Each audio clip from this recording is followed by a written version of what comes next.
So you say you have back pain. Well, everybody has back pain. At least that's how it looks to the disability examiner at the DDS. In this video, I'm going to share with you how a disability examiner approaches a disability claim where a person alleges back pain. I'll break it all down in 3 phases: the docs, the book, and the grid. If you're ready for this, let's get it started. The all-time #1 most reported medical condition in SSA disability history is back pain. It's not even a competition. It will always be #1 on the charts. Guess what #2 on the charts is? It's depression, but that's a video for another day. There are various types of diagnoses and impairments associated with the back and the neck, the whole entire spine, starting from the neck all the way down to the pelvis and everything in between. But when you have a case where you're alleging back pain, and it could be from whatever condition, the disability examiner is going to go through their own type of approach to looking at it. And they've seen back pain. They've seen back pain claims over and over and over again. But the challenges are being able to look at every phase of sequential evaluation and then be able to figure out whether the back pain is severe enough to either allow you automatically or keep you from working. Now let's get into the 3 ways that the Social Security Disability Examiner at the DDS looks at a back pain claim.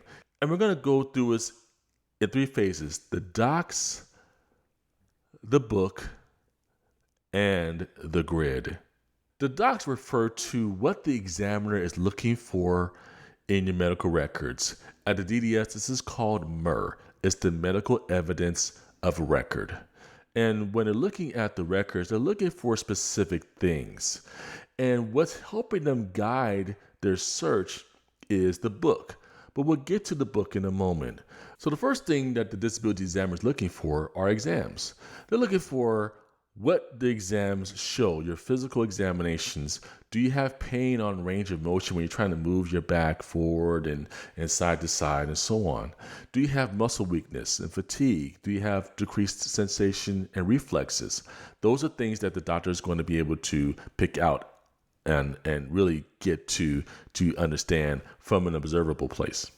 The second thing that the disability examiner is looking for are diagnostic tests, x-rays, MRIs, ultrasounds. There are some other tests that can be done that will show what's happening inside your body from a structural aspect with dealing with your bones, or from a neurological place going to what's happening with your muscles and other places.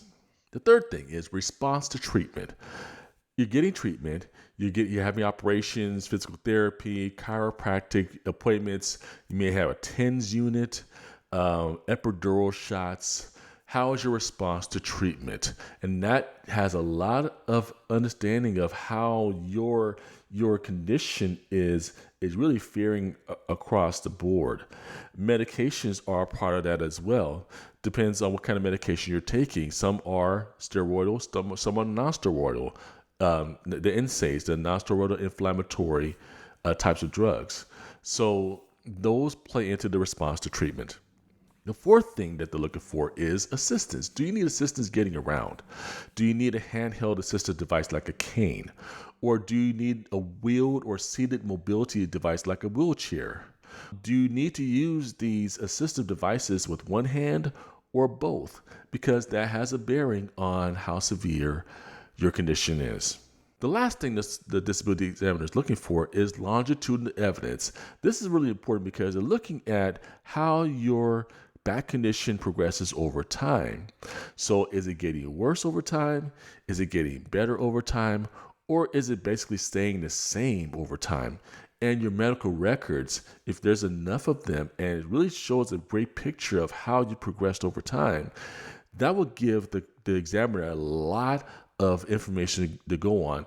And not just the examiner, but also the medical consultant or the MC who's going to review the records as well. The next section is the book. And the book is referring to the blue book, the listing of impairments. If you haven't seen that video yet, I suggest you watch that video. I put a link in the description and I put it up here someplace right there. And check it out because it's going to really break down what this book is talking about. But for right now, we're going to go straight to the musculoskeletal listings where we find back conditions. Now, in the Blue Book, there are two different listings that deal with back issues. There's 1.15 and 1.16.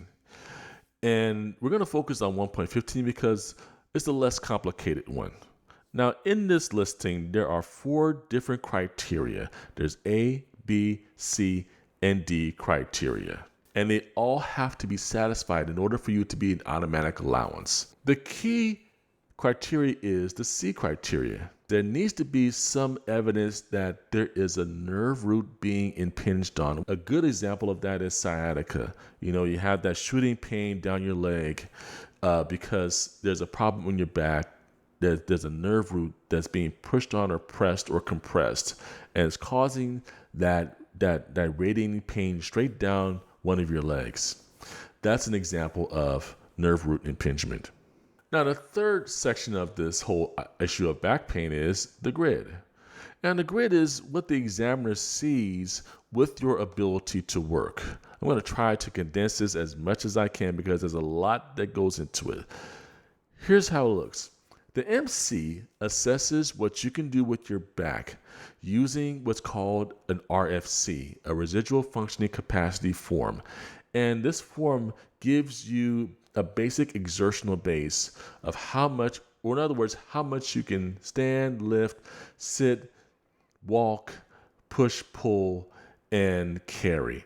So your RFC will fall within one of 4 categories based on how much you can lift, carry, stand, walk, sit, push, and pull. So there's heavy, medium, light, and sedentary. I actually have a grid example in my book, The 10 Disability Commandments. That'll be really handy for you to look at. So I suggest you pick up that book so you can see exactly what a grid looks like. But I'll give you a little snapshot right now. The grid is the MedVoc rules, the medical vocational rules. When the examiner looks at the grid, they're looking at your age, your education, and the skill level of your past work. And if you satisfy a certain criteria based on your MedVoc profile, you could actually be disabled or you could be not disabled. It depends on those factors and how you fall on the grid. Here's an example. You have a 57-year-old department store supervisor who has a back condition, cannot work at her job anymore because it requires her to do a lot of lifting and a lot of walking. The MC looks at the records and sees that her situation is so severe to where she doesn't meet a listing, but he can write her an RFC that says that she's limited to 6 hours sitting and 2 hours standing and walking. So with her past work, which requires 6 hours walking and standing, she can't go back to that past work. The claimant is now looking at what happens with the grid. So the examiner looks at the grid and sees that she is advanced age because she's 55 and above, high school graduate or more, and does not provide for direct entry into skilled work. All that means is if you've had some recent training, that training can be used to determine whether you can go back and do some other work. She has skilled or semi-skilled work and the skills are not transferable. She will fall under 20106.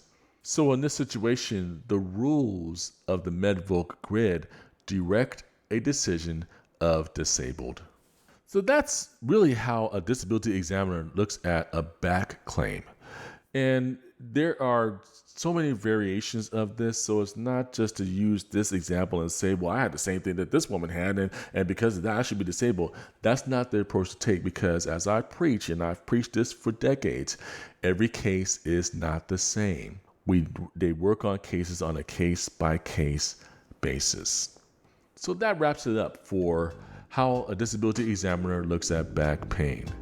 So stay tuned because the next video I'm going to tackle number 2 on the all-time list, and that is depression. Now, don't leave me hanging because I'm going to see you on the other side.